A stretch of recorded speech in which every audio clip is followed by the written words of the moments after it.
Después de 6 meses de novios, descubrió que me acosté solo una vez con mi ex. Solo una. Ahora quiere botarme de su casa, y cuando intenté demandarlo, el juez me dijo que estaba loca. ¿Qué hice para merecer esto? Estoy escribiendo esto desde el sofá de la casa que, hasta hace una semana, era mi hogar. Mi novio, bueno, exnovio, Adrián, duerme en nuestra habitación con la puerta cerrada con llave. Me ha dado 72 horas para irme. Y todo por un error. Un simple, único y tonto error que ni siquiera tuvo importancia. Siento que estoy viviendo en una pesadilla y no entiendo cómo he llegado hasta aquí. Para que entiendan lo desproporcionado de su reacción, necesitan entender lo que teníamos. Conocí a Adrián hace 8 meses. Yo venía de una época muy oscura. Mi relación anterior, con un chico llamado Sergio, había sido un torbellino de toxicidad. Peleas constantes, rupturas, reconciliaciones, un caos que me dejó emocionalmente agotada. Cuando finalmente logré terminar con Sergio, juré que nunca más volvería a caer en algo así. Y entonces apareció Adrián. Fue como si el universo me enviara un ángel guardián. Es un hombre tranquilo, estable, amable hasta la médula. Trabaja como bibliotecario. Es paciente, es un oyente increíble, y desde el principio, me trató con una delicadeza y un respeto que yo no sabía que existían. Nuestra relación fue un bálsamo para mi alma herida. Él conocía mi historia con Sergio, el drama, el dolor. Y se convirtió en mi refugio. No volverás a pasar por algo así mientras estés conmigo, me prometió. Y lo cumplió. Con él no había gritos, no había celos, no había inseguridades. Solo había paz. Después de 2 meses saliendo, me pidió que me mudara con él. Yo estaba dudando, mi contrato de alquiler estaba a punto de terminar y no tenía a dónde ir. Él insistió. No tiene sentido que pagues un alquiler cuando mi casa es lo suficientemente grande para los dos, dijo. Ven a vivir conmigo. Construyamos algo real. Fue el gesto más dulce y seguro que nadie había hecho por mí. Dejé mi pequeño y caro apartamento y me mudé a su casa, a su vida. Él me cuidó de una manera que nadie lo había hecho. Si yo tenía un mal día, él me preparaba un baño caliente. Si estaba estresada, él se encargaba de la cena y la limpieza. Me hizo sentir segura, valorada. Por primera vez en años, sentí que podía respirar. Él era perfecto. Nuestro amor era tranquilo, maduro. Teníamos planes. Hablábamos de adoptar un perro, de hacer un viaje a Italia el próximo verano. Yo estaba convencida de que había encontrado a mi persona, para siempre. El único problema era que, a pesar de todo el amor y la seguridad que Adrián me daba, el fantasma de Sergio no había desaparecido del todo. Nuestra relación había sido tóxica, sí, pero también increíblemente apasionada. Era una adicción de la que me costaba desintoxicarme por completo. Y hace un mes, en un momento de debilidad, tuve una recaída. Una sola y tonta recaída. La recaída, como prefiero llamarla, ocurrió hace un mes. Adrián estaba fuera de la ciudad por el fin de semana, visitando a sus padres. Yo me quedé en casa, y la soledad del apartamento, normalmente tan pacífico, empezó a pesarme. Sin la presencia calmante de Adrián, mis viejos demonios empezaron a susurrarme al oído. Y entonces, recibí un mensaje. Era de Sergio. Estoy fuera de tu edificio. Sé que estás sola. Solo quiero hablar. Por favor. Mi primer instinto, el instinto sano que Adrián había cultivado en mí, fue ignorarlo. Bloquearlo. Pero luego, otra parte de mí, la parte adicta al caos, al drama, a la intensidad que definía mi vida anterior, sintió una punzada de curiosidad. ¿Qué podría pasar por hablar 5 minutos? Pensé. Bajé. Y fue como siempre. Sergio tiene esa habilidad de parecer increíblemente vulnerable y arrepentido. Me dijo que me extrañaba, que nadie lo entendía como yo, que había cometido el error de su vida al dejarme ir. Eran las mismas palabras que había usado 1000 veces para arrastrarme de vuelta a su órbita. Solo una copa, me suplicó. Para despedirnos bien. Para cerrar el capítulo de una vez por todas. Y yo, como una tonta, acepté. Fuimos a un bar cercano. Y una copa se convirtió en 2, y luego en 3. Caí de nuevo en nuestro viejo patrón. La discusión apasionada, los recuerdos agridulces, la química innegable que siempre había habido entre nosotros. Terminamos en su coche. Y pasó. Fue rápido, casi mecánico, y lleno de una tristeza familiar. No fue un acto de amor. No fue ni siquiera un acto de deseo. Fue un hábito. Fue como un fumador que, después de meses sin probar un cigarrillo, le da una calada a uno y recuerda por qué lo dejó. Inmediatamente después, sentí un asco profundo. No por Adrián. Por mí misma. Por haber caído de nuevo. Me bajé del coche, le dije a Sergio que no me volviera a contactar nunca más, y volví a casa. Esa noche, me duché durante 1 hora, como si pudiera lavar no solo su cuerpo, sino también mi propia debilidad. Y tomé una decisión. Este era el cierre definitivo. La recaída que necesitaba para desintoxicarme para siempre. El acto con Sergio no había significado nada, pero la repulsión que sentí después significó todo. Me demostró, sin lugar a dudas, que mi lugar estaba con Adrián. Que la paz y la estabilidad que él me ofrecía era lo que realmente quería. No se lo conté a Adrián cuando volvió. ¿Para qué? ¿Para herirlo con un error sin sentido que solo sirvió para reafirmar mi amor por él? No era una traición. Era el último síntoma de una enfermedad de la que me estaba curando. Y él era la cura. Ocultárselo era proteger nuestra felicidad. El desliz fue un evento único. Solo una vez. Y en mi mente, ya estaba en el pasado, enterrado. Era un secreto feo, sí, pero un secreto necesario para asegurar nuestro futuro perfecto. No contaba con que los fantasmas, a veces, dejan pruebas. La prueba que dejó el fantasma fue un recibo de tarjeta de crédito. Mi tarjeta de crédito. En mi estupidez, había pagado yo las copas esa noche en el bar con Sergio. El extracto bancario llegó por correo la semana pasada. Adrián, que es quien suele recoger el correo, lo abrió como siempre. No por desconfianza, sino porque así funcionamos. Somos un equipo, compartimos todo. O lo hacíamos. Estaba en la cocina preparando la cena cuando él entró, con la carta en la mano. Su expresión era tranquila, pero había una pregunta en sus ojos. «Cariño, ¿qué es esto?», preguntó, señalando un cargo. Bar Melancolía. A las 11 de la noche, un sábado. El sábado que estuve en casa de mis padres. Pensé que te habías quedado en casa viendo películas. Se me heló la sangre. El nombre del bar. Nuestro bar. El bar de Sergio y mío. Un lugar al que nunca había llevado a Adrián. Intenté mentir. Fue patético. Ah, sí, salí con Sara un rato. Se me olvidó contártelo. Adrián asintió, pero no me creyó. Lo vi en sus ojos. Más tarde esa noche, mientras yo estaba en la ducha, hizo lo que cualquier persona con una sospecha haría en el siglo XXI. Cogió mi teléfono. No estaba protegido con contraseña. ¿Por qué? ¿Por qué iba a estarlo? Éramos la pareja perfecta, la que no tenía secretos. Encontró la conversación con Sergio. La llamada perdida, su mensaje de «estoy abajo», y mi respuesta, «bajo en 5». Encontró también que después de esa noche, yo había bloqueado su número. Cuando salí del baño, él estaba sentado en el borde de nuestra cama, con mi teléfono en la mano. Su rostro era una máscara de dolor. No había ira, solo una tristeza infinita. Así que no fue con Sara, dijo, su voz apenas un susurro. Y entonces me derrumbé. Se lo conté todo. Pero se lo conté a mi manera, la única manera que tenía sentido para mí. Fue una estupidez, Adrián. Un error. Una sola vez, le expliqué, las lágrimas corriendo por mi cara. Él me escribió, yo estaba sola. Te extrañaba. Caí. Fue como un último espasmo de mi vida anterior. Pero no significó nada. Te lo juro. Fue lo que me hizo darme cuenta de que no quiero volver a ese caos nunca más. Me hizo darme cuenta de cuánto te amo a ti y a esta vida. Intenté que viera el lado positivo. Mi error no era una traición, sino una confirmación de nuestro amor. Era la prueba definitiva de que lo había elegido a él. Pero él no lo veía así. Se levantó de la cama y empezó a caminar por la habitación, como si el aire le faltara. «Una vez», repitió, y su voz temblaba. «Dices, una vez, como si eso lo hiciera mejor. ¿Cuántas veces hacen falta, Laura? ¿5? ¿10? ¿Cuál es el número aceptable de veces para traicionar a alguien? No es una traición si no hay sentimientos involucrados», lloré, frustrada por su lógica simplista. «Fue solo sexo.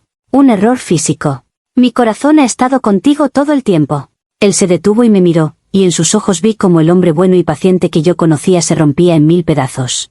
«Me prometiste», dijo, su voz quebrada. «Me prometiste que habías dejado todo eso atrás. Te acogí en mi casa, en mi vida. Te di un refugio seguro para que sanaras. Y tú, en la primera oportunidad que tuviste, volviste corriendo a los brazos del hombre que te causó todo ese dolor. ¿Y lo hiciste en nuestro hogar, en nuestra cama?» «No fue en nuestra cama», lo corregí, estúpidamente, como si ese detalle importara. Él soltó una risa amarga y rota. «Ah, bueno, entonces todo está bien. Gracias por la aclaración. Eso lo cambia todo». No lo entendía. No podía ver la diferencia entre un error aislado y un patrón de comportamiento. Estaba tomando este único, insignificante desliz y usándolo para borrar 6 meses de felicidad y estabilidad. ¡Hey! Si te está gustando esta historia, considera suscribirte al Chismesaurio. Traigo historias como esta todos los días. Ahora sí, sigamos con el chisme. Estaba siendo completamente irracional, completamente desproporcionado. La discusión no duró mucho más. Era inútil. Yo hablaba desde la lógica de la minimización del daño, fue solo una vez, no significó nada, y él hablaba desde el lenguaje del dolor absoluto. Éramos dos barcos pasando en la noche. Necesito que te vayas, Laura, dijo finalmente, su voz vacía de toda emoción. Se había encerrado en sí mismo. ¿Qué? ¿Que me vaya? Pregunté, incrédula. ¿Estás rompiendo conmigo? No lo sé, admitió, y eso fue casi peor. No sé qué somos ahora mismo. Solo sé que no puedo respirar en la misma casa que tú. No puedo dormir en la misma cama. Necesito que te vayas para poder pensar. No tengo a dónde ir, lloré, el pánico apoderándose de mí. Dejé mi apartamento por ti. Esta es mi casa. No, Laura, dijo, con una calma cruel. Esta es mi casa.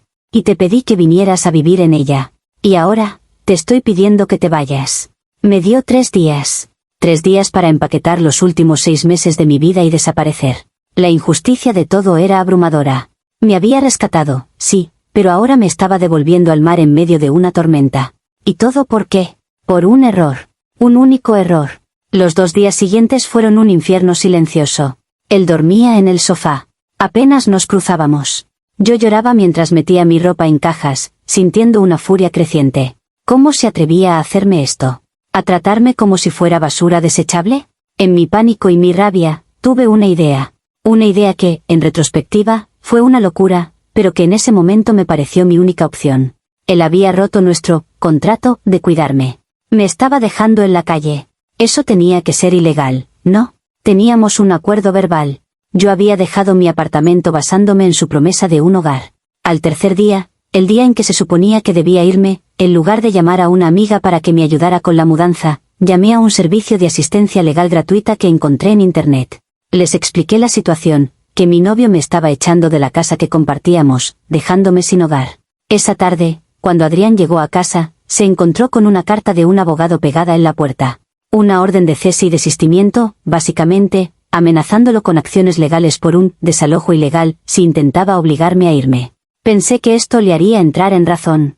Que le asustaría. Que se daría cuenta de que no podía simplemente tratarme como si yo no tuviera derechos. Su reacción fue todo lo contrario a lo que esperaba. Leyó la carta, su rostro impasible. Luego levantó la vista y me miró. Y la tristeza que había en sus ojos se había ido, reemplazada por un desprecio frío y absoluto. «Felicidades, Laura», dijo, su voz goteando sarcasmo. «Has demostrado ser exactamente la clase de persona de la que huiste. Bienvenida de nuevo al caos. Pero no lo vas a traer a mi casa». Y entonces, en lugar de discutir, sacó su teléfono y marcó un número. «Hola, papá», dijo. «Voy a necesitar que tu abogado se ponga en contacto con el mío». «Sí, sobre Laura. Parece que quiere llevar esto por las malas». Fue entonces cuando me di cuenta. Adrián, el tranquilo bibliotecario, venía de una familia de abogados muy poderosos. Algo que él nunca mencionaba porque odiaba esa parte de su vida. Y yo, en mi estupidez, acababa de declarar la guerra a un hombre que tenía un ejército a su disposición. La batalla legal, si se le puede llamar así, duró menos de 24 horas. Recibí una llamada del servicio de asistencia legal que había contactado. El joven abogado que me atendió sonaba, asustado. «Señorita, he hablado con el abogado del señor Adrián. Es uno de los mejores bufetes de la ciudad. Han dejado claro que si usted no desiste y abandona la propiedad voluntariamente, presentarán una demanda en su contra por difamación y abuso de proceso, además de una orden de alejamiento. Honestamente, no tiene ninguna posibilidad. Le aconsejo que se vaya». Y eso fue todo. Mi gran movimiento estratégico se había estrellado contra un muro de poder y dinero que yo ni siquiera sabía que existía. Adrián no solo había retirado su amor y su protección, había desatado a sus perros de presa legales contra mí. Esa misma tarde, vino el juez. Bueno, no un juez de verdad, sino un mediador que el abogado de Adrián había enviado. Un hombre mayor con un traje impecable que me habló con una condescendencia brutal. Me explicó, como si yo fuera una niña, que no tenía ningún derecho legal sobre la propiedad, que mi acuerdo verbal era irrelevante, y que, si no estaba fuera de la casa en 24 horas, las consecuencias serían muy serias. Mientras él hablaba, Adrián estaba de pie en el umbral de la cocina, observando en silencio. No había triunfo en su rostro, solo un agotamiento infinito. Parecía un extraño. El hombre que me había rescatado del caos se había convertido en el arquitecto de mi ruina. Y ahora estoy aquí, con mis cajas apiladas en el salón, esperando a que una amiga venga a recogerme. He sido derrotada, humillada, y estoy a punto de quedarme sin hogar. Y sigo sin entenderlo. ¿Qué hice para merecer esto? Sí, cometí un error. Me acosté con mi ex. Una sola vez. Fue un desliz estúpido, un eco de un pasado tóxico que no significó nada. Lo admití.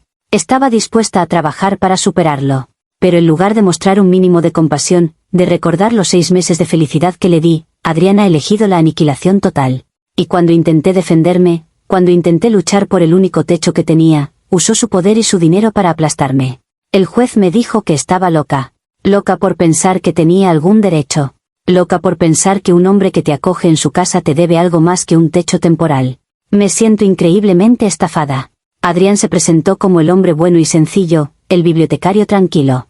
Pero en el fondo, era igual que todos los demás hombres con poder. Mientras yo era la chica dulce y agradecida, todo era perfecto. Pero en el momento en que cometí un error, en el momento en que desafié su autoridad, me mostró su verdadera cara. Una cara fría, implacable y cruel.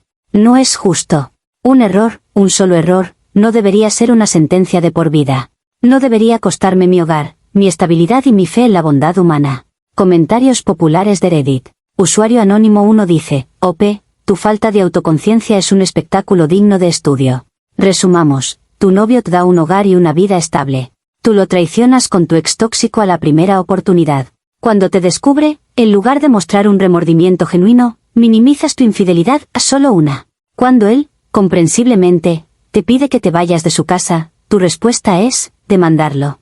Intentar forzarlo legalmente a vivir con la persona que lo traicionó. Y luego te preguntas, ¿qué hice para merecer esto? Lo que hiciste fue demostrarle, sin lugar a dudas, que no solo eres infiel, sino también increíblemente conflictiva y tienes un sentido del derecho tóxico. Él no te votó. Se deshizo de un parásito. YTA, tú eres la culpable. Respuesta de la OP, ¿parásito? ¡Qué palabra tan horrible! Yo convertí su casa en un hogar. Yo le di amor y felicidad durante 6 meses. ¿Eso no cuenta para nada? Y no lo demandé, busqué proteger mis derechos. Él me estaba dejando en la calle. ¿Qué se suponía que debía hacer? Darle las gracias. Usuario anónimo 2 dice, el juez me dijo que estaba loca. No, el mediador, que probablemente era el abogado de su padre, te dijo, de forma educada, que tu caso no tenía ningún fundamento legal y que estabas a punto de meterte en un lío muy gordo. El hecho de que tú lo interpretes como, me dijo que estaba loca, demuestra lo desconectada que estás de la realidad. Usuario anónimo 3 dice, la parte más triste es que sigues sin entender la magnitud de la traición. Para él, acoger a la chica con el pasado tóxico, era un acto de fe. Y tú le demostraste que su fe estaba completamente fuera de lugar. No rompiste su corazón, rompiste su creencia en que la gente puede cambiar. Y luego, cuando te enfrentó, en lugar de disculparte, te convertiste en el mismo tipo de persona tóxica de la que él intentó salvarte. Respuesta de la OP, a la gente sí puede cambiar. Y yo cambié. Mi desliz con Sergio fue la prueba de que ya no quería esa vida. Fue la última vez. Estaba reafirmando mi compromiso con Adrián. ¿Por qué nadie entiende eso? Usuario anónimo 4 dice, no le debes nada, no te debe nada. Rompiste la confianza. El contrato de la relación se anuló. El hecho de que vivieras en su casa no te da derechos de propiedad. Te dio un techo gratis durante meses. Sé agradecida por eso, aprende la lección y sigue adelante. Dejar de culparlo por tus propios errores sería un buen primer paso. Actualización 1, 2 meses después. Han pasado 2 meses. 2 meses desde que fui humillada legalmente y expulsada del que creía mi hogar. Ahora vivo en una habitación alquilada en un piso compartido, oliendo la comida de otras personas, escuchando sus vidas a través de las paredes delgadas. He vuelto a trabajar de camarera. Es un infierno. Cada turno es un recordatorio de lo que perdí, de la vida fácil y segura que Adrián me arrebató. He leído los comentarios de mi publicación. Cientos de ellos. Me llamaron parásito, tóxica, desagradecida. Al principio, me hicieron sentir como la peor persona del mundo. Pero después de semanas de reflexionar mientras limpio mesas pegajosas, he llegado a una conclusión diferente. No soy la villana. Fui una tonta. Fui una tonta por creer en el cuento de hadas. Todos vosotros, y Adrián también, os centráis en mi infidelidad. Pero estáis mirando el árbol y os perdéis el bosque. Mi desliz con Sergio no fue la causa del problema. Fue el síntoma. Adrián no me rescató por pura bondad. Me rescató porque le gustaba la dinámica de poder. Le encantaba ser el hombre estable y exitoso que cuidaba de la chica rota. Le daba un propósito, lo hacía sentir fuerte, superior. Nuestra relación no se basaba en la igualdad, se basaba en mi gratitud y en su generosidad. Él era el proveedor, y yo era la receptora agradecida. Y esa dinámica funcionaba perfectamente para él, mientras yo interpretara mi papel. El papel de la chica frágil que necesitaba su protección. En el momento en que cometí un error, en el momento en que demostré ser humana, imperfecta y con mis propios demonios, rompí el personaje. Dejé de ser la damisela en apuros agradecida. Y él no pudo soportarlo. Su amor por mí no era incondicional. Estaba condicionado a que yo fuera la versión de mí que él necesitaba que yo fuera. Su generosidad no era un regalo, era una correa. Y en el momento en que tiré de ella, me dio un tirón tan fuerte que me ahogó. Y luego, cuando intenté defenderme, no dudó en usar el poder de su familia, su dinero, la ley, para aplastarme y asegurarse de que yo recordara cuál era mi lugar. Así que no, ya no me siento culpable por el desliz. Mi verdadero error fue aceptar su ayuda, en primer lugar. Fue permitirme ser tan dependiente de un hombre que, al final, demostró que su amor era solo otra forma de control. Me vendió una jaula de oro como si fuera un santuario. Y ahora que estoy fuera, aunque estoy luchando, al menos soy libre. Actualización 2. Ha pasado casi un año. La vida sigue siendo una lucha, pero ya no se siente como un castigo. Sigo trabajando de camarera, pero he vuelto a tomar una clase por semestre en la universidad comunitaria. Es un camino mucho más largo del que había planeado, pero es mío. He pagado por él con mi propio sudor, y eso le da un valor que nunca antes entendí. No he vuelto a saber de Adrián, y está bien. El tiempo y la distancia me han dado la claridad que me faltaba. La terapia ha ayudado. Al principio, iba para quejarme de él, del mundo, de la injusticia. Pero mi terapeuta me obligó a mirar hacia adentro, a la parte de la historia que yo convenientemente editaba. La verdad es que Adrián no era un monstruo. Era un hombre bueno y generoso que cometió el error de confiar en alguien que no estaba lista para recibir esa confianza. Su rescate no fue un acto de control, fue un acto de amor. Y yo tomé ese amor, esa seguridad, y la usé como un colchón para mis propias decisiones imprudentes. Mi desliz con Sergio no fue un síntoma de nada. Fue una elección. Una elección egoísta. Estaba tan acostumbrada al caos de mi pasado que, en un momento de aburrimiento y soledad, volví a él, como si fuera una vieja chaqueta cómoda. Traicioné la paz que Adrián me había ofrecido porque, en el fondo, no creía merecerla. Y mi reacción posterior, la amenaza legal, esa fue la verdadera traición. Fue el momento en que dejé de ser una persona que cometió un error y me convertí en alguien irreconocible.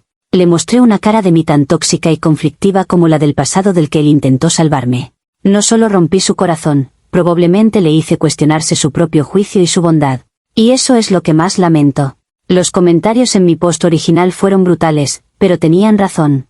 Yo era la culpable. Me costó mucho tiempo, mucho dolor y perderlo todo para finalmente aceptarlo. No sé qué es de Adrián, pero espero, de verdad, que sea feliz. Se merece una felicidad tranquila y sin dramas. Se merece a alguien que valore la paz que él ofrece y no intente prenderle fuego solo para sentir algo. Yo estoy en un camino diferente.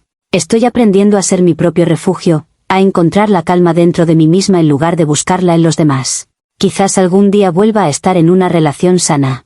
Pero sé que antes de poder aceptar el amor de un hombre bueno, primero tengo que aprender a ser una buena mujer. Y ese es un trabajo mucho más duro que cualquier turno de camarera.